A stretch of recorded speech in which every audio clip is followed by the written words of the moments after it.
এই ধৰণৰ উত্তৰ পূৰ্বৰ আমাৰ অংগব্ৰস্ত বা আমাৰ সন্মানৰ প্ৰতীকসমূহ প্ৰধানমন্ত্ৰী ডাঙৰীয়াই ৰাষ্ট্ৰপতি ভৱনৰ অতিথিসকলক দিয়াৰ ব্যৱস্থা কৰিছে।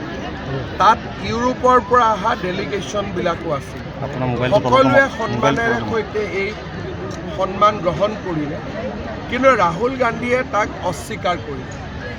গামোচাও নিপিন্ধিলে, বাকী অংগবস্ত্ৰও নিপিন্ধিলে উত্তৰ পূৰ্বৰ পৰা। এই ঘটনাই সকলোকে দুখ দিছে, কিন্তু আমাৰ বাবে এইটো প্ৰথম কথা নহয়। আগে পিছেও ৰাহুল গান্ধীয়ে কেইবাবাৰো অসমৰ গামোচাক তেওঁ অপমান কৰিছে। প্ৰধানমন্ত্ৰী ডাঙৰীয়াই বিদেশতো গামোচাখন লৈ ফুৰে, যদিও তেওঁ গুজৰাটৰ মানুহ, কিন্তু ৰাহুল গান্ধীয়ে অসমত আহিলেও গামোচাখন ল'বলৈ ইচ্ছা নকৰে। গতিকে মই ভাবোঁ যে আমাৰ ৰাইজে তাক চাই আছে, আৰু আগতেও যেনেকৈ ৰাহুল গান্ধীক শিক্ষা দিছে, ভৱিষ্যতেও ৰাহুল গান্ধীক তেনেকৈ শিক্ষা দিব।